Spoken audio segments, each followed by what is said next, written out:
మరియు ఆత్మీయుల ఐక్యతా సమ్మేళన కార్యక్రమానికి సభాధ్యక్షత వహించాలిగా సయ్యద్ తల్వ గారిని కోరుతున్నాం. అదేవిధంగా ఈ కార్యక్రమానికి ముఖ్య అతిథులుగా కొంతమంది వ్యక్తులు రాబోతున్నారు. వారిలో వచ్చిన తర్వాత వారంగా వేదిక మీదకి అందరినీ సోదరులుగా ఆహ్వానిస్తున్నాం. ఈ కార్యక్రమానికి ముస్లిం యువకులు మరియు పెద్ద ఎత్తున వచ్చినందుకు వారికి ప్రేమపూర్వక స్వాగతం పలుకుతూ ఈరోజు ముస్లింలు భారతదేశంలో ఎంత ప్రాముఖ్యత ఉన్నదో, ఈ భారతదేశానికి స్వాతంత్రం రావడం కోసం ముస్లింల త్యాగం కూడా చరిత్రలో లిఖించబడి ఉన్నది. రేపు ఆగస్టు 15 కార్యక్రమం కూడా మన తెలంగాణ రాష్ట్రంలో జరపబోతున్నాం. మన తెలంగాణ రాష్ట్రంలోని ముస్లింల స్థితిగతులపై ఈ యొక్క కార్యక్రమాన్ని ఏర్పాటు చేయడం జరిగింది. దాంట్లో భాగంగా వచ్చిన వ్యక్తులు సుదీర్ఘంగా కార్యక్రమాన్ని కొనసాగిస్తారు. అదేవిధంగా సభ అనంతరం అందరికీ కూడా భోజన ఏర్పాట్లు చేయడం జరిగింది. కార్యక్రమాన్ని వీలైనంత తొందరలో ముగించుకుందాం. ఇప్పుడు హజరత్ అబ్దుల్లా ఖాన్ సాహబ్ గారికి పూల బొకేతోటి మరియు షాల్తోటి సన్మానం చేయవలసిందిగా మౌలానా సాదిక్ సాహబ్ గారు, సర్వర్ సాహెబ్ గారిని, జామా మస్జిద్ సదర్ కమిటీ వారిని వేదిక సాధారణంగా ఆహ్వానిస్తున్నాం. హజరత్ షేక్ రజబ్ అలీ జామా మస్జిద్ సదర్ కమిటీ వారిని వేదికగా కోరుతున్నాం.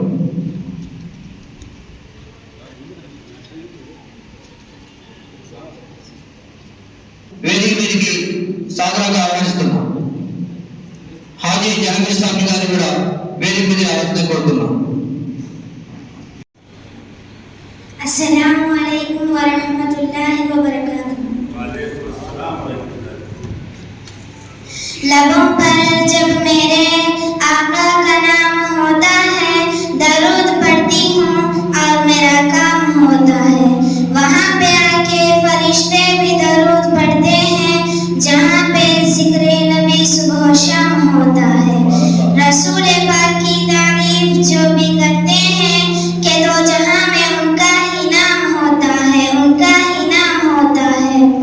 मेरे सरकार, मेरे सरकार, मेरे सरकार, मेरे सरकार, सरकार की महफिल जो सजाने में लगे हैं, सरकार की महफिल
एक 5 मिनट बाकी है प्रोग्राम शुरू होने के लिए, और कोई आगे कुछ ना बोल सकते।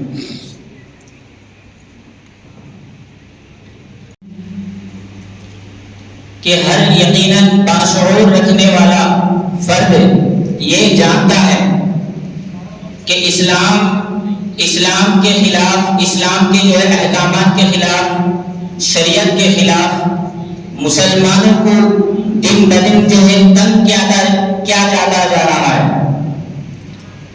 और शरई अहकामात और इस्लामी अहकामात पर दिन ब दिन हमले होते जा रहे हैं।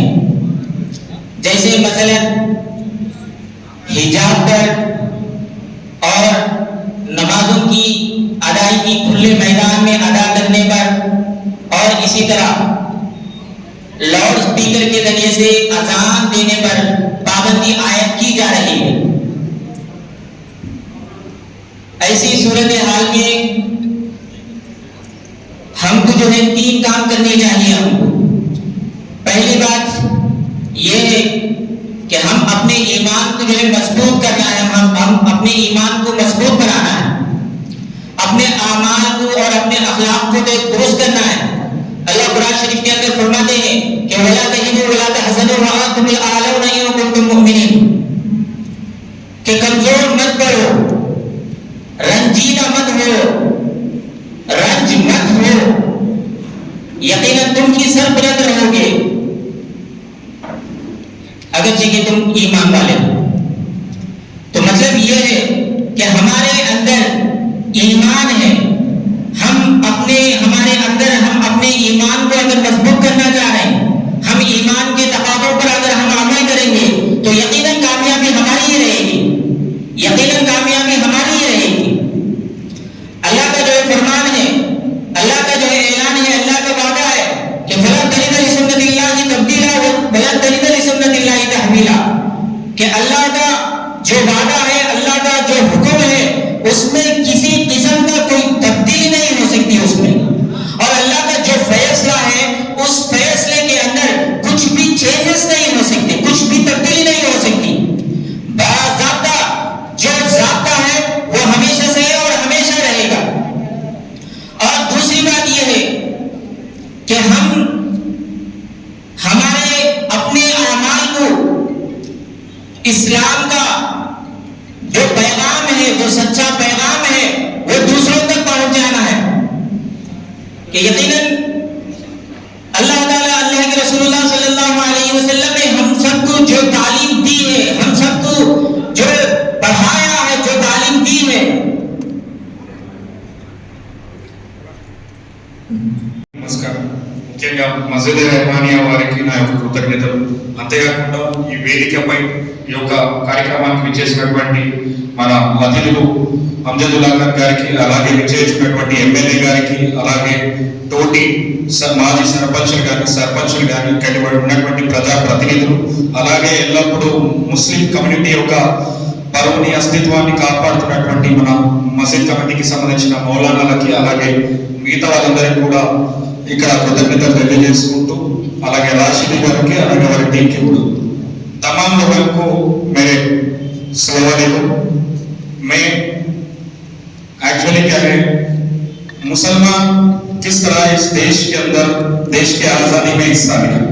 आज हमारे मौलाना साहब बोल रहे थे कि मुसलमानों को बहुत आगे बढ़ना चाहिए, क्योंकि बहुत गंदे साजिशा की जा रही है, एक गलत प्रोपेगेंडा प्ले कर रहे हैं कि मुसलमान एक हिंदुस्तान का हिस्सा ही नहीं बन सकता, बोल के प्रोपेगेंडा प्ले करने की कोशिश और साजिश की जा रही है। इस साजिशों को नाकाम करने के लिए सेकुलर फोर्सेस से इकट्ठा होना है, क्योंकि ना भगवत गीता किसी मजहब के खिलाफ भड़काऊ भाषण देना या नहीं तो उनके ऊपर भड़काता, या ना कहीं कुरान किसी का कत्ल बोल के करो बोल के कहीं नहीं सिखाता। चाहे वो भगवत गीता हो, चाहे वो कुरान हो, चाहे वो बाइबल हो, శాంతి కి ప్రతిరూపంగానే చూపిస్తుంది. హింసని ఏ మతం కూడా హింసని కోరుకోదు. కాబట్టి ఇది మైనారిటీలు అంటే ముస్లింలు కూడా రాజకీయాల్లోనే కాదు, అన్నింటిలో కూడా రాణించాలి. ఎందుకంటే దేశానికి స్వాతంత్రం వచ్చింది, మనం 77th ఇండిపెండెన్స్ డే సెలబ్రేషన్స్ చేసుకుంటున్నాం. ఎందుకు చేసుకుంటున్నాం? కేవలం ఒక హిందువు త్యాగం చేస్తానో లేదా పలానా కేవలం ఒక క్రిస్టియనే చేస్తానో ఒక ముస్లిమే చేస్తానో కాదు. అందరు కలిసి అప్పుడు కులాలు మతాలు అనేవి లేవు. అందరి ఏజెండా స్వాతంత్రాన్ని సాధించాలి, స్వయం పరిపాలన జరగాలనే దాంట్లో ఈ దేశ స్వాతంత్రంలో ముస్లింలు, హిందువులు, సిఖ్లు అందరూ కూడా వాళ్ళ ప్రాణాలు త్యాగం చేస్తేనే ఈ దేశాన్ని మనం సాధించుకోగలిగాం. కాబట్టి ప్రతి ఒక్కరికి ఈ దేశం పైన సమాన హక్కు ఉంటది. ఇప్పుడు కూడా కొన్ని ఇనిషియేటివ్ ప్రోగ్రామ్స్ చాలా డాక్టర్లుగా, ఇంజనీర్లుగా రాణించాలి, రాజకీయాల్లో కూడా ముస్లింలు ఉన్నత స్థాయికి ఎదగాలి అనేటువంటి ఆకాంక్షణ భావనతోనే ఉన్నాము. అది వాళ్ళ యొక్క రెస్పాన్సిబిలిటీ కాదు, అది వాళ్ళ యొక్క మెయిన్ వాళ్ళది ఇస్తాయి. అంతేకాకుండా ఇవాళ మనం ఏ రాజకీయ పార్టీ అయినా కూడా ఖచ్చితంగా అందులో కేవలం ఒక మతానికి చెందిన వాళ్ళు ఓట్లేస్తేనే గెలవరు. ఒక రాజకీయాల్లోకి రానిచ్చే నాయకుడు కూడా అన్ని మతాలకి ప్రజల్ని మానవత్వంతో కలిసిన వాడిని, ఇన్సానియత్వం చూసిన వాడే గెలిచి రేపు ప్రజలు వాళ్ళకి పట్టం కడతారు. కాబట్టి ఒక మతానికి సంబంధించిన వాడు రాజకీయానికి కాకూడదు. అలాంటి రాజకీయాలను కూడా కులాలతో చెడగొట్టేటువంటి, మతాలతో చెడగొట్టేటువంటి ప్రయత్నాలని ఈ రానున్న రోజుల్లో మనం బేఖాతం చేయాలంటే మంచి విద్యని మనం అందించుకోవాలి, చదువుకోవాలి, మంచిగా చదువుకొని అన్ని రంగాల్లో కూడా రాణించేటువంటి ప్రయత్నం చేయాలి. ఇనిషియేటివ్ ప్రోగ్రామ్స్ కూడా జరుగుతున్నాయి. విజిట్ ఏ మాస్క్ అని, అంటే మెయిన్ ఒకటి ఏంటంటే జిహాద్ అనే పదాన్ని కూడా ఏంటంటే తప్పుగా వక్రీకరించి చూపించే ప్రయత్నం చేస్తున్నారు. జిహాద్ అనేది అది శాంతిని కోరుకుంటుంది. జిహాద్ అనేది కూడా ఒక మంచి అవనిత్యాన్ని చాటుతుంది. దాన్ని మనం చెప్పాలి. ఇప్పుడు ఈరోజు విజిట్ ఏ మాస్క్ అని కూడా కొన్ని చోట్ల ప్రోగ్రామ్స్ జరుగుతున్నాయి.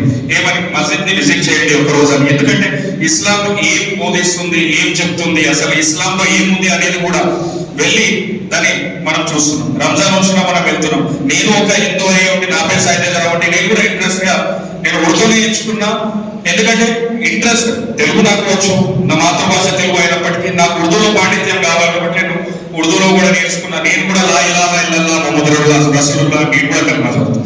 కాబట్టి అందరం కూడా మత సామరస్యంగా అందరం ముందుకెళ్ళాలి. ఎందుకంటే దేశ స్వాతంత్రం అందరం కలిస్తేనే వచ్చింది, ఒక మతానికి చెందినది కాదు ఈ దేశం, అందరు కలిస్తేనే ఇది దేశం. కాబట్టి అలాంటి సమాజ స్థాపన కోసం అందరూ ఎదగాలి. ఎల్లప్పుడూ అమ్జదుల్లా ఖాన్ గారు ఉంటారు, మన హైదరాబాద్ నుండి ఇంత దూరం చేసిండ్రు. కేవలం ఎక్కడైనా కూడా ఆయన ఒక ముస్లింల కోసమే కాదు, ఒక హిందూకైనా, ఒక క్రిస్టియన్ కైనా, ఒక సిక్ అయినా, ఒక ఇసాయికైనా ఇబ్బంది వస్తాయినా ముందుండి వాలిపోతుంది. అది సూర్యాపేట కావచ్చు, లేదా అది నల్గొండనే కావచ్చు, అది నిజామాబాదే కావచ్చు, అది ఆదిలాబాదే కావచ్చు, లేదా ఇతర రాష్ట్రం కావచ్చు, ఔరంగాబాద్ కావచ్చు, మహారాష్ట్ర కావచ్చు, ఎక్కడ ఎవరికి ఏ అన్యాయం జరిగినా కూడా ఆయన వంతు బాధ్యతగా ఆయన వస్తారు. ఎందుకంటే వాళ్ళ తండ్రి గారిది ఒక గొప్ప అనుభవం ఉంది. ఆయన అమానుల్లా ఖాన్ గారు చంద్రాయనగుట్ట ఎమ్మెల్యేగా అన్ని మతాలను కలుపుకొని తీసుకొని వెళ్ళి ఒక మంచి సమాజ స్థాపన కోసం పనిచేసినటువంటి వ్యక్తి. వారి యొక్క తనయునిగా ఆయన కూడా ఆయన బాటలో నడుస్తూ ఈ రోజు ఈ సూర్యాపేటకి విచ్చేయడమే కాకుండా ఇక్కడ మన అందరి ముందు మనతో పాటు పాల్పంచుకుంటున్నందుకు సంతోషమే కాకుండా లోకల్ ఎమ్మెల్యే గారు కానీ ఇక్కడ ఉన్నటువంటి ప్రజాప్రతినిధులు అందరూ కూడా మాకు సహకరించి ఒక కార్యక్రమానికి సహకరించి వచ్చినందుకు వారికి కూడా కృతజ్ఞతలు తెలియజేసుకుంటూ, అలాగే ఇదే సూర్యాపేట జిల్లాకు చెందినటువంటి ముద్దుబిడ్డ మన మౌలానా రాషిదీ గారు కూడా ఎల్లప్పుడూ ఈ యొక్క సూర్యాపేట బాగోగు గురించి కానీ ఇక్కడ జరుగుతున్నటువంటి ముస్లింల పైన ఇక్కడ ఏదైనా ఒక చిన్న అన్యాయం జరిగినప్పటికీ కూడా ఆయన స్పందించి ఆయన వర్క్ చేయడమే కాకుండా పెద్దల సహకారం, అమ్జదుల్లా ఖాన్ గారి సహకారం తీసుకుంటూ ముందుకెళ్తున్నారు. కాబట్టి చైతన్యం రావాలి, ఆ జాగృతం మన మైనారిటీలలో రావాలి, అందరూ అన్ని రంగాల్లో రాణించాలనేది ఒకటే కోరిక. అదే అంతేకాకుండా నాకు ఈ సమయం ఇచ్చినటువంటి పెద్దలకి కృతజ్ఞతలు తెలియజేసుకుంటూ జై తెలంగాణ.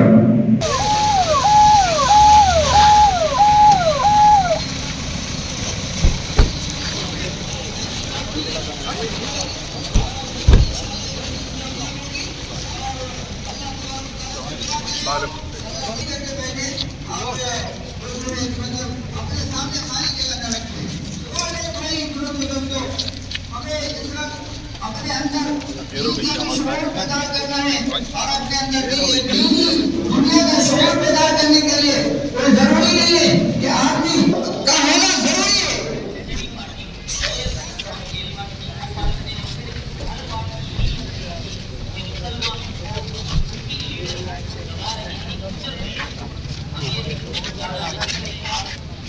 हमारे दरमियान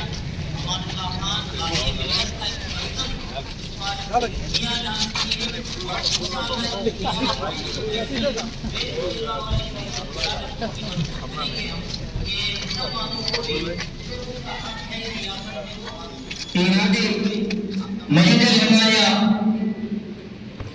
గౌరవ శాసనసభ్యులు ప్రభుత్వ విప్ జాటో రామచంద్ర గారిని వేదిక మీద సాధారణంగా ఆహ్వానిస్తున్నాం. చెప్పల ద్వారా వారిని మనం స్వాగతించాలి. చెప్పల ద్వారా శాలతోటి మరియు పూలతో సత్కరిస్తున్నారు శ్రీ సర్వ గారు, అదేవిధంగా వాజిబ్ గారు.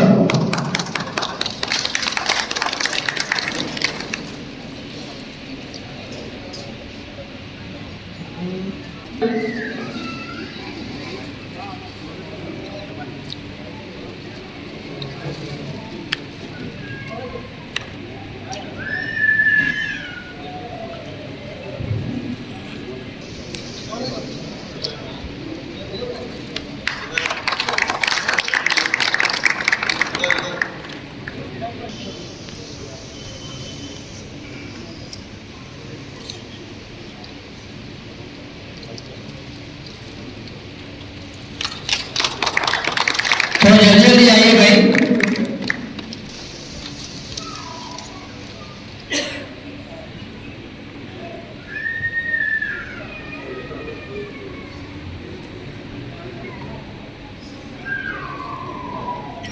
గెస్టులు అతిథులుగా వచ్చి ఉన్నారు. సమయభావంతో కొందరు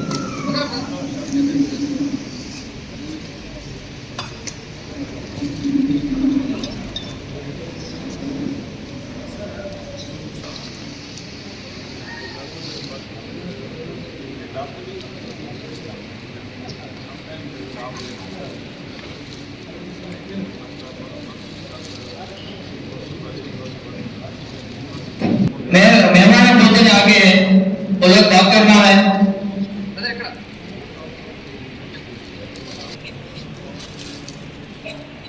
చెప్పడం ద్వారా స్వాగతించండి. అన్న ఎన్నో సాంఘిక కార్యక్రమాలు అన్ని కూడా చేస్తూ ఉన్నారు.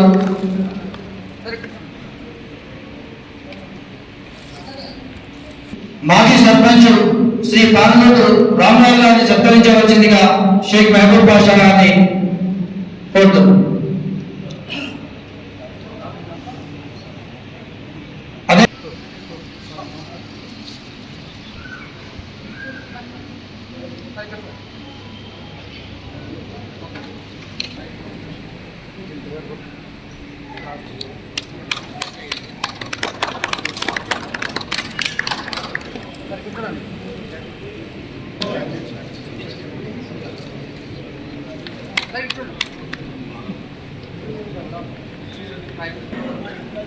తాలూరు గంగాధర్ గారిని సత్కరించవలసిందిగా సభాధ్యక్షులు సయ్యద్ సరవర్ గారిని కోరుకుంటాను. తాలూరు గంగాధర్ గారు.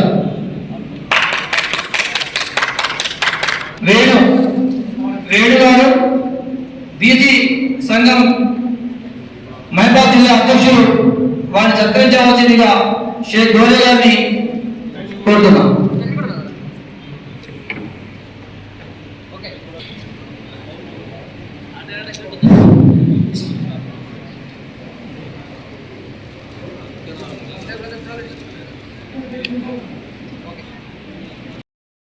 असल एक पैगाम देना है और हम पूरे तेलंगाना में देखें कि अच्छा पैगाम कौन दे सकते हैं और किसकी ऐसी जुबान है जो आप लोगों को समझ में आए और कड़क भी बोले और सारे लोग समझे. तो हम मुफसिर मिल्लत जनाब अमजदुल्लाह खान साहब के तरफ रुजू हुए और उनका शुक्रिया भी अदा करते हैं कि हमारी एक बात पर जो है अमजदुल्लाह खान साहब आ गए हैं. मैं इस मकसद आज के इस प्रोग्राम का और एक मकसद है. मैं जनाब अपने मिल्ले साहब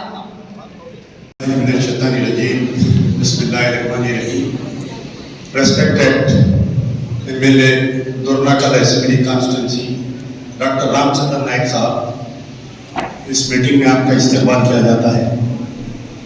आपसे मुलाकात से पहले मैं ये समझ रहा था कि आप कोई एजेड आदमी होंगे 50-60 साल के, लेकिन you are very young. I am very happy to have a very young, dynamic, पढ़ा लिखा आदमी, डॉक्टर, दो पेशे ऐसे हैं कि डॉक्टर और एक टीचर, ये पेशा इसमें जो है कभी कोई हिंदू मुस्लिम नहीं रहता। इसमें टीचर का जो स्टूडेंट रहता, टीचर का मजहब सिर्फ तालीम रहता, और डॉक्टर का मजहब सिर्फ जो है कि अपने पेशेंट को देखना रहता।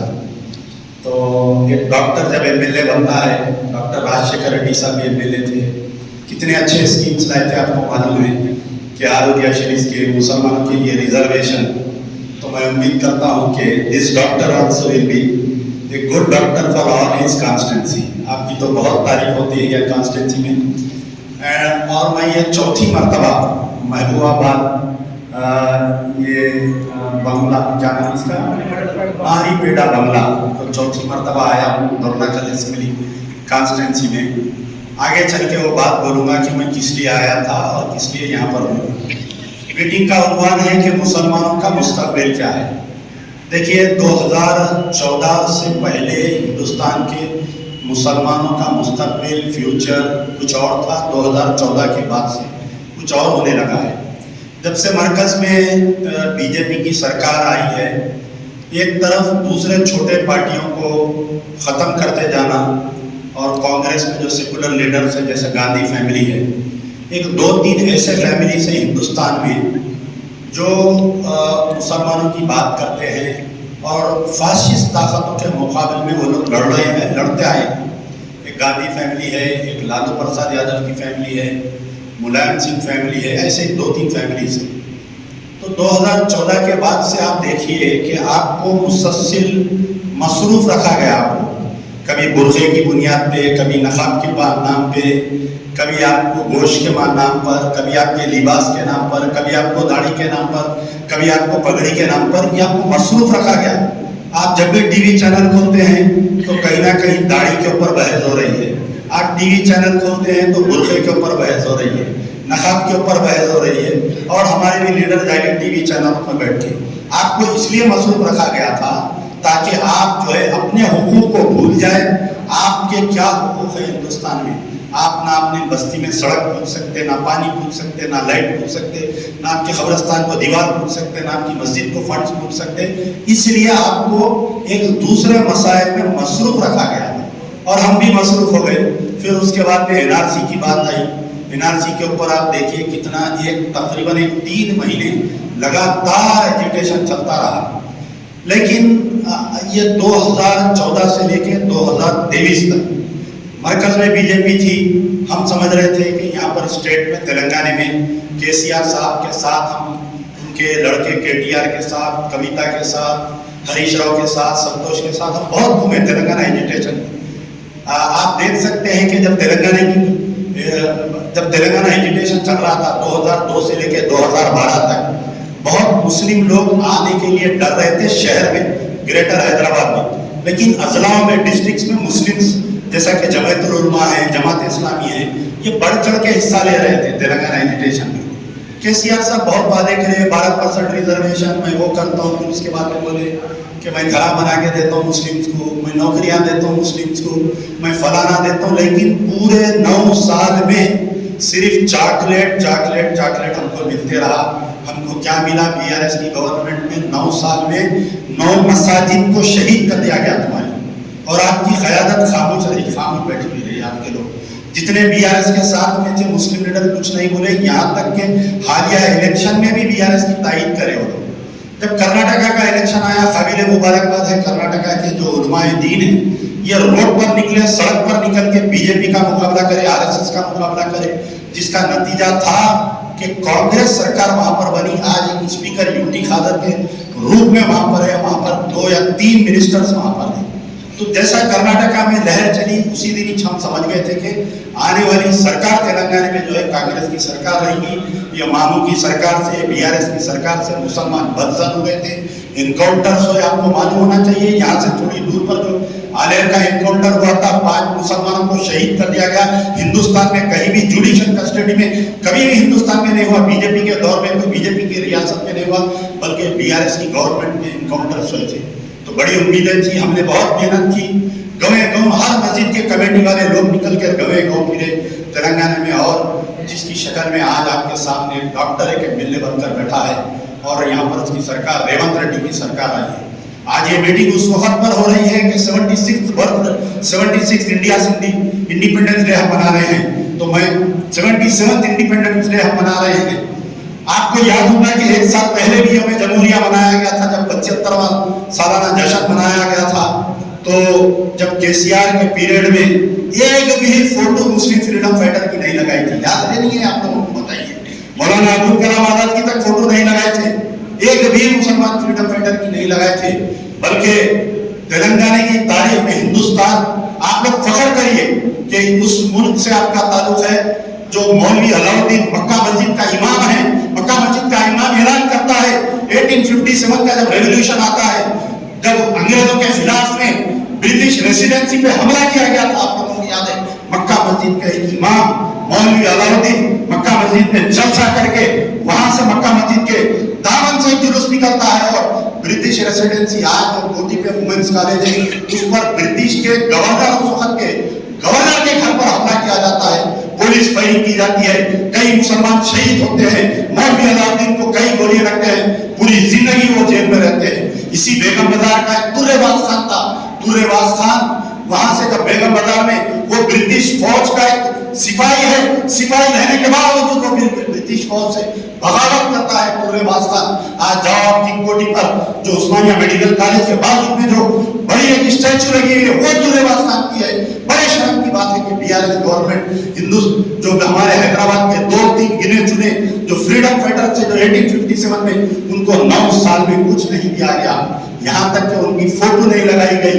जब 75वां सालाना जश्न मनाया गया, केशव राव साहब वो उस कमेटी के चेयरमैन थे, मैं जाकर केशव राव साहब से मैं नुमाइंदगी किया था कि साहब मौलवी अलाउद्दीन के नाम से एक सड़क का नाम रखो, एक तुर्रेबाज खान के नाम से कोई एक सेक्रेटेरिएट में बिल्डिंग का नाम रखो। साहब मुसलमान, हैदराबाद के मुसलमान आजादी में हिस्सा लिए, शहीद हुए, लेकिन नहीं मिला। लेकिन मौजूदा इस कांग्रेस के दौर से हमें उम्मीद है, मायूस है हम। 8 महीने हो गए कांग्रेस की गवर्नमेंट आकर, ना कोई मुस्लिम एमएलए है कांग्रेस में, ना कोई मुस्लिम एमएलसी है, ना राज्यसभा का दौरा। आज हम जाकर किससे नुमाइंदगी करना बताइए? तो ये है हमारा मुस्तकबिल।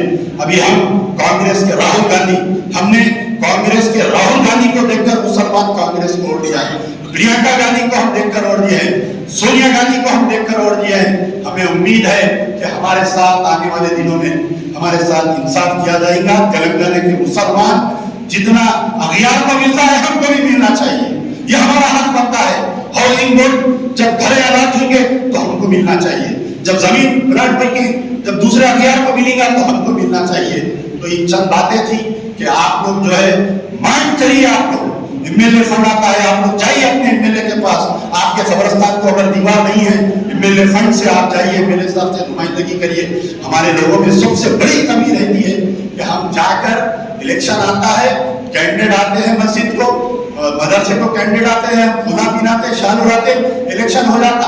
अब एमएलए साहब अपने कामों में मसरूफ रहते, सुबह 7 बजे से लेकर रात के 11 बजे तक एक एमएलए के लिए बहुत बड़ी, और खास तौर पर जो डिस्ट्रिक्ट के एमएलए रहते हैं, छोटी छोटी बात को देखना पड़ता है उनको। आप लोगों में कमी है, आप लोग जाते भी, आप लोग नुमाइंदगी नहीं करते। आज इतने सामान्य में यहाँ पर बैठे हुए, आप बताओ कितने लोग जाकर अपनी मस्जिद का मामला एमएलए से नुमाइंदगी करे, कितने लोग जाकर कब्रिस्तान का मामला कल एक बच्चा आया था, मुझे बोल रहा था कि कब्रिस्तान की दीवार को बाउंड्री वॉल नहीं है। मैं पूछा कि आप एमएलए से जाकर नुमाइंदगी करें, तो बोले नहीं करा। तो फिर बाद में हम अपने आप को कोस लेते बैठते कि एमएलए साहब हमारे लिए कुछ काम नहीं करे, ये गवर्नमेंट भी हमारे साथ कर। आप जाके पूछो, आप दरवाजे पे खटका मारो, काम कौन नहीं करता, फिर आप देखिए सबका काम होता है। एक छोटा सा मसला है, बंगला मारीपेड़ा में मस्जिद रहमानिया है। मैं अभी हमारे एमएलए साहब से जिक्र किया हूँ कि ये जो मस्जिद रहमानिया है, ये मस्जिद रहमानिया आज से तकरीबन 20 साल पहले कायम की गई थी। वो उनको नहीं मालूम था कि वो हाउसिंग बोर्ड की जमीन है। एक टीन का शेड डालकर नमाजगाह बनाकर वहां पर पिछले तकरीबन 15-18 साल से नमाज पढ़ रहे हैं। लेकिन अचानक लास्ट ईयर यानी इलेक्शन से 1 साल पहले वहां पर अचानक हाउसिंग बोर्ड वाले आए, आकर मस्जिद को तोड़ने के लिए गए। तो उस वक्त मुझे मालूम हुआ, हम लोग आए तो हाउसिंग बोर्ड वाले मस्जिद की कमेटी के खिलाफ में जाके केस बुक करे। तकरीबन 7 या 8 आदमी को गिरफ्तार भी किया गया था, उनको जेल भी भेजा गया, फिर वो लोग जेल जाके वापिस आए। आज वो हाउसिंग बोर्ड की जमीन पे हमारी मस्जिद है। हम एमएलए साहब से गुजारिश करते हैं इस मामले में मस्जिद की कमेटी को मैं ले जाकर पोंगेरेड्डी श्रीनिवास रेड्डी साहब हमारे बड़े भाई हैं, उनसे नुमाइंदगी किए हैं, रेवंत रेड्डी साहब से भी नुमाइंदगी की गई है, चीफ सेक्रेटरी से भी नुमाइंदगी की गई है, यहाँ के महबूबाबाद के कलेक्टर से भी नुमाइंदगी की गई है, हाउसिंग बोर्ड कमिश्नर से भी नुमाइंदगी की गई है। ये सारे नुमाइंदगियां बेकार, अगर एमएलए साहब इंटरेस्ट लिए तो 1 महीने में 2 महीने में उसका मसला हल हो जाएगा। और मुझे उम्मीद है कि आप एक पढ़े लिखे आदमी हैं, मैं सारा गाँव 2 दिन से हूँ यहाँ पर, आपकी हर बच्चा तारीफ कर रहा है, हर मुसलमान नौजवान आपको भाई समझ रहा है, बुजुर्ग आपको अपना बेटा समझ रहा है। ये आपके लिए खुशकिस्मती की बात है कि इलेक्ट होना आसान है, लेकिन 5 साल निभाना बहुत मुश्किल है।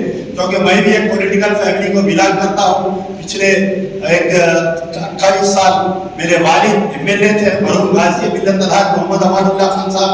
बहुत छोटा था मैं, आंखें खोला, सियासत देखा, बड़े चीजें देखा, कई हुकूमतों को बदलते देखा, एनटीआर की सरकार को गिरते देखा, फिर नादेंद्र भास्कर राव की सरकार को बनते देखा, फिर एनटी रामाराव को सीएम बनते देखा, फिर चंद्रबाबू, कई चीजें देखा। इन गुनाहगार आंखों ने इस तेलंगाना यूनाइटेड आंध्र प्रदेश की कई सियासत देखी है। तो मैं उम्मीद करता हूं कि उस मस्जिद की कमेटी से मेरी गुजारिश है कि आप लोग टाइम लीजिए, एमएलए साहब से मिलिए, एमएलए साहब के साथ पर्सनली कलेक्टर करने जाइए। अगर वो हाउसिंग बोर्ड की जमीन देना चाह रहे हैं वो लोग, तो हम खरीदने के लिए तैयार हैं, जो भी रेट है हम देने के लिए तैयार हैं। नहीं, अगर कुछ प्रॉब्लम है वहां से हटा के कोई गवर्नमेंट जमीन मस्जिद रहमानिया के लिए, मदरसे के लिए दी जाएगी, तो उसके भी कुछ पैसे हैं तो हम देने के लिए तैयार है। और यहाँ पर काबिल मुबारकबाद है, अल्लाह ताला तो दौलत बहुत जनों को दिया है। तेलंगाना में सर में जितने बाल है उतने सरमाएदार है, करोड़पति लोग हैं, लेकिन डॉक्टर एसके खलील के इंफ्रा खम्मम का मैं बहुत दिल की गहराइयों से शुक्रिया अदा करता हूँ कि इस मस्जिद के लिए वो 5 लाख रुपए ऑलरेडी ऐलान कर चुके हैं। मुझे उम्मीद है कि अल्लाह ने आपको इतना दिया है, ये 5 लाख लेकर आप अपनी एक जगह अल्लाह के घर में बना लिए हैं। इंशाल्लाह आप जो है पोंगेरेड्डी श्रीनिवास राव साहब के, जो रेड्डी साहब के समधी है, उनके बहुत करीबी आदमी है। आप भी अपनी तरफ से कोशिश करिए, सब मिलकर कोशिश करेंगे। इंशाल्लाह नेक्स्ट मीटिंग जब होगी तो ये मस्जिद की दोबारा तामीर, पक्की तामीर के लिए हम यहाँ पर जमा होंगे। यार जिंदा से वतन। ఈరోజు ఆత్మీయ సమ్మేళనానికి విచ్చేసిన పెద్దలు అమ్జదుల్లా ఖాన్ గారికి, అదేవిధంగా వారి కుమారుడు అఫానుల్లా ఖాన్ గారికి, జిల్లా అధ్యక్షులు భరచంద్ర రెడ్డి గారికి, అదేవిధంగా పెద్దలు నరేష్ రెడ్డి గారికి, యుగేంద్ర రెడ్డి గారికి, రామరావు గారికి, రఘువీరారెడ్డి గారికి, షేక్ ఖలీల్ భాయ్ గారికి, పైన కూర్చున్న పెద్దలందరికీ పేరున, ముందు కూర్చున్న సోదరులకు అందరికీ నమస్కారం. మిత్రులు చెప్పినట్టు 2014 కంటే ముందు, 2014 తర్వాత కొంత పరిస్థితులు మారిందనేది అది వాస్తవం. అందులో కేంద్ర ప్రభుత్వం కొత్త సమస్యల్ని సృష్టించుకుంటూ అసలు అభివృద్ధిని పక్కన పెట్టడానికి, లేదంటే కొంత పక్షపాతాన్ని చూపించుకుంటూనే మరి కొత్త సమస్యలు, ఇంతకుముందు బడే భాయ్ చెప్పినట్టు సమస్యలు సృష్టించింది, ఇంకా సృష్టించుకుంటూ పోతా ఉంది. ప్రతి ఎన్నికలకు, ప్రతి ఎలక్షన్కి అది హిందుత్వాన్ని చూపించుకుంటూ ముస్లిం సోదరులను మరి ఇబ్బంది పెట్టే కారణంగా మన మధ్యనే గతంలో హిందూ ముస్లిం భాయ్ అది కాంగ్రెస్ పార్టీ నినాదం. కాంగ్రెస్ ప్రభుత్వం 60 సంవత్సరాలుగా పాలించిన ఏ రోజు ఈ మతాల మధ్య చిచ్చులు కానీ పంచాయతీలు కానీ పెట్టలేదు. పేదల గురించి తప్పించింది. జవహర్లాల్ నెహ్రూ గారు, తర్వాత స్వర్గీయ ఇందిరాగాంధీ గారు, రాజీవ్ గాంధీ గారు, తర్వాత పివి నరసింహరావు గారు, మన్మోహన్ సింగ్ గారు, ఇప్పుడు ఈ కాలం మొత్తం వీళ్ళ పీరియడ్లో చూస్తే ఎంతో కొంత మనకు ఎడ్యుకేషన్ కానీ, అదేవిధంగా వివిధ రంగాల్లో మరి మనకు కొంత వసతులు కల్పించిందంటే అది వాస్తవంగా కాంగ్రెస్ ప్రభుత్వం. ఈ ప్రభుత్వం గత ఈ 14 తర్వాత వచ్చిన రాష్ట్రంలో కేసీఆర్ కానీ కేంద్రంలో మోడీ గారు కానీ మరి దానిలో రహస్యాలు ఏం లేదు, అది ఓపెన్గా అది వాళ్ళు మరి మతాన్ని విడగొట్టి మరి వాళ్ళు ఓట్ బ్యాంక్ రాజకీయాలకు స్వార్థ రాజకీయాలకు వాడుకున్న పరిస్థితి చూసినాం. అదేవిధంగా రాహుల్ గాంధీ గారు పేద పొడుగు బలైన వర్గాలు, ముస్లిం మైనార్టీ, క్రిస్టియన్ మైనార్టీ సోదరుల పక్షాన అందరం ఒకటే, మన రక్తం ఒకటి. సరే ఎవరు ఏ దేవుని నమ్మినా ఎవరు ఏ మతాన్ని నమ్మినా ఇండివిజువల్, కానీ అందరం ఒకటే, అందరం ఒకే తల్లి కుమారులు అని చెప్పేసి విషయాన్ని మళ్ళీ ప్రజల్లో తీసుకెళ్ళడానికి కాశ్మీర్, కన్యాకుమారి నుండి కాశ్మీర్ దాకా, మళ్ళీ ఈస్ట్ నుంచి మళ్ళీ వెస్ట్ దాకా వారి యాత్ర సాగిన సంగతి మీ అందరికీ తెలుసు. అదేవిధంగా చిన్న పార్టీల్ని బలహీనం చేసి ఆర్థికంగా బలవంతమైన సరే మన దాంట్లో కూడా లోకల్ పార్టీల్ని కూడా వారి స్వార్థాలకు వాడుకొని వారిని కూడా భయభ్రాంతులకు గురి చేసే, ఏదో మేలు చేసి కాదు, వాళ్ళని కూడా భయభ్రాంతులు చేసి వారిని ఆస్తులు లేకపోతే దాడులు, ఐటీ దాడులు, ఈడీ దాడులు, ఇంకా వివిధ రకాల సెంటర్ల విభాగాల ద్వారా భయభ్రాంతులకు గురి చేసి కొంతమందిని లొంగ తీసుకొని గతంలో రాచరికం నడిచినట్టు నడిపిస్తూ ఉన్నారు. ఇక అది మీ అందరికి తెలిసిన విషయాలే, అది మరి భవిష్యత్తు అది మర్చిపోవద్దని చెప్పేసి చెప్పడమే, అందరికి తెలిసిన విషయాలే. బట్ మన లక్ష్యాల్ని సాధించుకోవడం కోసం ఆ దిశలో మనం కొన్ని చరిత్రను కూడా రిమైండ్ చేసుకోవాల్సిన అవసరం ఉంది, జ్ఞాపకం చేసుకోవాల్సిన అవసరం ఉంది. కాబట్టి చెప్తా ఉన్నాం. సరే ఏదేమైనా మనం ఐక్యంగా ఉంటేనే మనం ఏదైనా సాధించగలుగుతాం. ఐక్యంగా ఉండాలి, భయాలకు భయపడాల్సిన అవసరం లేదు. ఇది ఒక సమైక్య దేశం, 250 కులాలు, దాదాపుగా 100ల పైన మతాలు నివసిస్తున్న భారతదేశం ఇది. ఇలాంటి భారతదేశాన్ని సరే వాళ్ళు కొన్ని రోజులు వాళ్ళకి నడుస్తుంది తప్ప శాశ్వత ఎవరు కాదు. మనం ధైర్యంగా ముందు నడుద్దాం. స్థానికంగా ఇక అమర్లా సాబ్ చెప్పేది ఏంటంటే అన్ని దేవుళ్ళు ముఖ్య దేవులు అంటే మా లంబాడ నాయకులే. ముస్లిం దర్గాకు పోతాం, అన్నారం షరీఫ్ పోండి, మొత్తం మా వాళ్ళే, మా నాయకులే. మీరు జాన్పాడు పీర్ దర్గాకు వెళ్ళండి, అక్కడ మొత్తం కోసుకునేది మా వాళ్ళే. అదేవిధంగా ఇక్కడ బోయపాడు దర్గా వెళ్ళండి, లేదంటే మీరు ఆ ఈసీఎల్ పక్కన ఉంటుంది ఇంకో దర్గా, ఈసీఎల్ లోపల కాపురా, ఏ దర్గా చూసినా సరే సర్వ మతాన్ని సర్వ దేవతల్ని మనం నమ్మడంలో తప్పు లేదు. అదేవిధంగా మనం అందరం ఒకటే అనే భావన ముందుకు పోవాలి. సరే ఇంట్లో వచ్చిన తర్వాత ఎవరు దేవతల్ని వాళ్ళు మనం మొక్కవచ్చు. హిందువులందరూ ఒక్క దేవుని ఎవరు మొక్కరు. ఒకరు వినాయకుడిని మొక్కుతారు, ఒకరు సాయిబాబాని మొక్కుతారు, ఒకరు వెంకటేశ్వర స్వామిని మొక్కుతారు. అంటే అది నమ్మకం, దేవుడు అనేది నమ్మకం. కానీ దేవుని రాజకీయాలకు ముందు పెట్టి దాంతో ఓట్లు తీసుకురావడం అనేది స్వార్థం. కాబట్టి ఆ స్వార్థ రాజకీయాలు, స్వస్తి పథకాలు మనం ముందు కలిసికట్టుగా ముందు నడవాలి. ఏ సమస్య వచ్చినా నా గెలుపులో ముఖ్య భూమిక పోషించింది గిరిజనుల తర్వాత ముస్లిం మైనారిటీ సోదరులు అనేది తప్పకుండా అది నా మనసులో ఉంటుంది. మరి పెద్ద పెద్ద నాయకులందరూ అటువైపు భయంతో అటుపక్క ఉన్నా కానీ చోటే యంగ్స్టర్స్ అందరు నాతో నడిచిండు. సరే పరిస్థితులకు అనుగుణంగా వయస్సు రీత్యా కావచ్చు, అనుభవ రీత్యా కావచ్చు, గత నాయకుడితో ఉన్న అనుబంధం కావచ్చు, ఏదేమైనా చిన్న నేను పెద్ద మనసులో పెట్టుకోను. భవిష్యత్తు ఏంటిదనేది, భవిష్యత్తు మీద మనం ఏం చేయగలుగుతాం అనేది తప్ప రెండవది కాదు.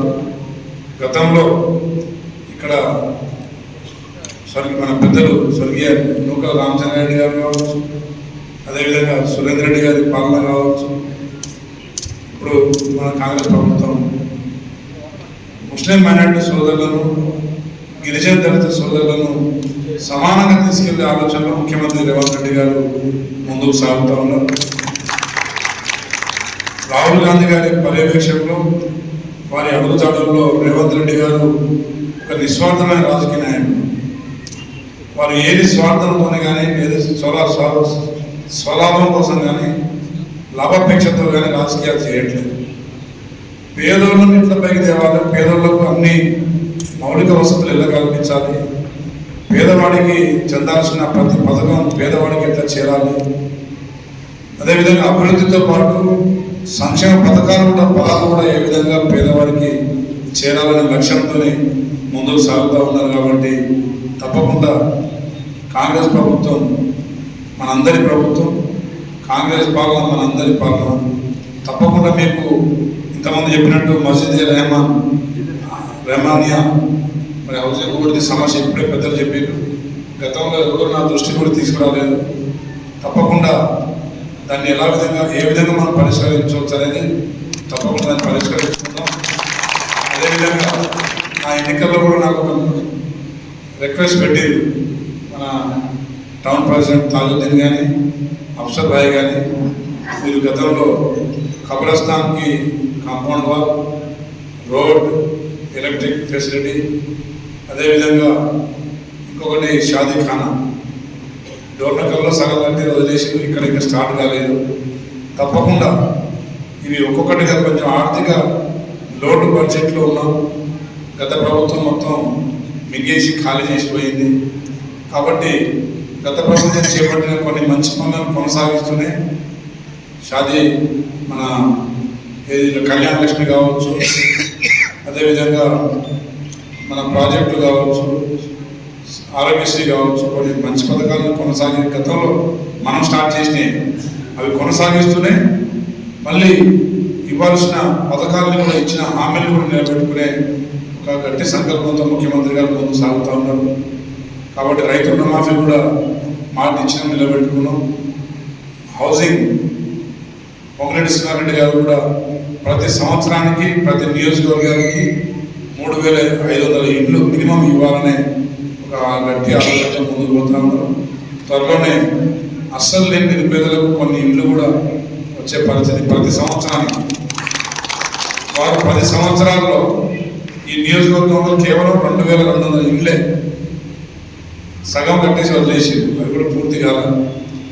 ఆ ఇండ్లు ఇస్తామని చెప్పేసి అందరికి ఇస్తామని చెప్పి పంచాయతీ పెట్టింది తప్ప ఎక్కడ ఇచ్చిన దాఖలాలు లేవు. కానీ మన ప్రభుత్వం సంవత్సరానికి 3,500 ఇండ్లు ఈ 5 సంవత్సరాల్లో దాదాపు ఒక నియోజకవర్గానికి కనీసం 20-25,000 ఇండ్లు ఇవ్వాలనే ఒక మంచి ఆలోచనతో ముందు సాగుతూ ఉంది. అందులో భాగంగానే అసలు లేని వాళ్లకు మరి మనం ముందు గుర్తించి, లబ్ధిదారులను గుర్తించి అసలు లేని వారికి సహాయకారాలు అందించుకుంటూ మరి సమిష్టిగా ఈ నియోజకవర్గం అభివృద్ధిలో అందరం కలిసికట్టుగా పనిచేసుకునే దాంట్లో భాగస్వాములు అవుతారని చెప్పేసి కోరుకుంటూ, ఏ సమస్య వచ్చినా మీకు ఒక తమ్ముడు, ఒక అన్న మీకు ఇక్కడ ఉండనే చెప్పి మర్చిపోవద్దు. మంచి పనికి ఏ రోజైనా నేను మీకు సహకరించుకుంటూ ముందుకు పోతాను. రెండోది ఏంటంటే, కష్టాన్ని నమ్ముకున్న జాతులలో ఒకటి ముస్లిం మైనారిటీ సోదరులు, నెక్స్ట్ మేమే. కింద అన్ని పనులు చేస్తాం. పంక్చర్ షాప్ మనదే, చికెన్ మటన్ షాప్ మనదే. ఏ చిన్న షాప్ అయినా కష్టం మన చెమటతో సంపాదించి మనం ముందుకు పోతున్నాం తప్ప మనం ఎక్కడ ఎవరు నష్టం చేయడంలో కాదు. అంటే మా గిరిజనులు కూడా భూములు నమ్ముకుంటారు. సరే వేరే వేరే పనులు చేయకపోయినా భూములు, లేకపోతే చదువు, ఉద్యోగం, కష్టపడే జాతి. కాబట్టి కష్టాన్ని దేవుడు కూడా ఎక్కడ వమ్ము చేయడు. ఏదో దారి మనకు చూపిస్తారు. ఆ దారిలో మనం తప్పకుండా సన్మార్గంలో ముందుకు పోతే భవిష్యత్తు మనదని చెప్పేసి, కాకపోతే పిల్లల్ని కూడా కొంచెం మంచి చదువుల వైపు పంపించాలి. మీరు పడ్డ కష్టమే పిల్లలు పడాలంటే కుదరదు. వారికి ఉన్న టాలెంట్, వారికి ఉన్న స్కిల్స్ మీరు గుర్తించి మరి వారిని ముందు ప్రోత్సహించే దిశలో మరి ముస్లిం మైనారిటీ స్కూల్ దోర్నకల్లో ఉంది. అదేవిధంగా మైనారిటీ మెడికల్ కాలేజ్ దాకా ఉంది. మైనారిటీ సోదరులకు స్పెషల్ కోటా కింద మరి స్కూల్స్, కాలేజెస్, అదేవిధంగా మెడికల్ కాలేజెస్ ఉన్నాయి. నా దగ్గర మెడికల్ షాప్ జబ్బార్ అని పనిచేసేది, జబ్బార్ అని పనిచేసి 2002లో నేను ఆసుపత్రి సూర్యాపేటలో పెట్టినప్పుడు నేను అక్కడ చాలామంది వేరే వాళ్ళు అడిగినా కానీ నేను జబ్బార్ జాఫర్ అనే వాళ్ళకి ఇచ్చిన 12 సంవత్సరాలు వాళ్ళే నడిపించుకున్నాను. వాళ్ళ అబ్బాయి నేను పోయినప్పుడు 5th 6th ఉండే, తర్వాత నేనే గైడ్ చేసి వారిని ముస్లిం మైనార్టీ కోటాలో మెడికల్ కాలేజీ అడ్మిషన్ కూడా ఇప్పించడం జరిగింది. సో విద్య వైపు మనం ప్రపంచం వైపు కూడా కొంచెం ఆలోచించాలి. మతం మనకు మనోధైర్యాన్ని కల్పిస్తే చదువు మనకు భవిష్యత్తు చూపిస్తుంది. ఇది మనం నలుగురికి చెప్పగలగాలి. మతం కేవలం మనకు ధైర్యాన్ని, ఆత్మధైర్యాన్ని ఇస్తుంది, కానీ చదువు అన్నీ ఇస్తుంది. అన్ని విధాలుగా అన్ని ఫెసిలిటీస్ మనకు అందిస్తుంది. కాబట్టి కొంచెం విద్య వైపు పిల్లల్ని అమ్మాయిలైనా కానీ అమ్మాయిలే కదా అని చెప్పేసి చూడకుండా అమ్మాయిల్ని అబ్బాయిల్ని సమానంగా చదివించుకుని వారికి ప్రపంచాన్ని పరిచయం చేసే కార్యక్రమం కూడా చేపట్టాలి. తప్పకుండా భవిష్యత్తులో డోర్నకర్లో ముస్లిం మైనారిటీ స్కూల్ ఉంది, కాలేజ్ కూడా ఉంది. భవిష్యత్తులో ఇంటిగ్రేటెడ్ స్కూల్ కూడా ఒకటి రేవంత్ రెడ్డి గారి ముఖ్యమంత్రి గారి ఆలోచనలో ఉంది. అందులో అన్ని కులాలకు అన్ని మతాలకు సమానంగా అడ్మిషన్ ఇచ్చే విధంగా స్కూలింగ్ దగ్గర నుంచి ప్రైమరీ స్కూల్ నుంచి మొదలుపెట్టి డిగ్రీ దాకా ఇంజనీరింగ్ మెడికల్ కాలేజ్ వరకు ఇవ్వాలనే ఒక మంచి ఆలోచన కూడా సాగుతూ ఉంది. తప్పకుండా మరి మనం కలిసికట్టుగా ప్రయత్నం చేస్తే మరి గతంలో రాజశేఖర రెడ్డి గారు మీకు 4% రిజర్వేషన్ కూడా ఇచ్చింది. మైనారిటీ సోదరులకు 4% రిజర్వేషన్ ఇస్తే తర్వాత వచ్చిన ప్రభుత్వాలు దాన్ని ఇంప్లిమెంట్ చేయట్లేదు అనుకుంటున్నా. ఇంప్లిమెంట్ అవుతుందా? కావట్లేదు కదా. 4% భరోసా, 4% పేద ముస్లిం సోదరులకు మరి నాకు పూర్తిగా తెలియదు. చల్ రా సార్. ఓకే, కాబట్టి ఓకే సార్, ఓకే తప్పకుండా. సరే, నేను ఇంకా రాజకీయాల్లో డెప్త్ మాట్లాడదలుచుకోలేదు. మీకు అందరికీ మా అందరికీ మరి అమానుల్లా సాబ్ అందరికీ పరిచయమే. నేను ఉస్మానియాలో మెడిసిన్ పీజీ ఉస్మానియాలో చేసినప్పుడు ఒక యాక్టివ్ పొలిటీషియన్ ఉండే. అప్పుడు ఓవైసీ గారు, అమానుల్లా సాబ్ ఇద్దరు ఒకే ఏజ్ గ్రూప్, ఒకటే చాలా లాంగ్ డ్యూరేషన్ వాళ్ళు పాలిటిక్స్లో మరి కమ్యూనిటీ తరఫున ఫైట్ చేసే లీడర్స్. మన దగ్గర నుంచి ఎంపీ గారు ఉండే కమాలుద్దీన్ సాబ్, వీళ్ళు ముగ్గురు సమకాలీకులు. కమాలుద్దీన్ సాబ్ సెంట్రల్లో ఉండే, ఓవైసీ గారు స్టార్టింగ్లో ఎమ్మెల్యే ఉండే, తర్వాత ఎంపీకి పోయినట్టున్నారు. తర్వాత ఆయనకు 2 కొడుకులు మంచిగా వెపన్స్ లాగా దొరికిరు. ఒకరిని ఎంపీ, ఒకరిని ఎమ్మెల్యే పంపించారు. మస్కతి సాబ్ కూడా కొన్ని రోజులు ఎమ్మెల్యే ఉండే అనుకుంటున్నాను. ఏదైనా మనం సాధించాలంటే కలిసి ఉండాలి, పోరాడాలి. అంబేద్కర్ సార్, బాబాసాహెబ్ అంబేద్కర్ చెప్పినట్టు బోధించు, సమీకరించు, పోరాడు. ఫస్ట్ ఎడ్యుకేట్ చేయాలి, ఎడ్యుకేషన్ సైడ్ మనం పోవాలి, తర్వాత కలిసికట్ట నడవాలి. ఏదైనా ఉంటే హక్కుల కోసం పోరాడంది ఏది రాదు. ఓకే అన్నగా ఈ అవకాశం ఇచ్చిన మీ అందరికీ, చాలా సమయం ఇచ్చినందుకు మీ పెద్దలందరికీ పేరు పేరు ధన్యవాదాలు తెలియజేస్తూ, తప్పకుండా నా దృష్టిలో ఉన్న సమస్యలు 1 సంవత్సరం లోపే ఒక్కొక్కటిగా పరిష్కరించే దాంట్లో సహకరిస్తానని చెప్పి తెలియజేస్తూ థ్యాంక్ యూ.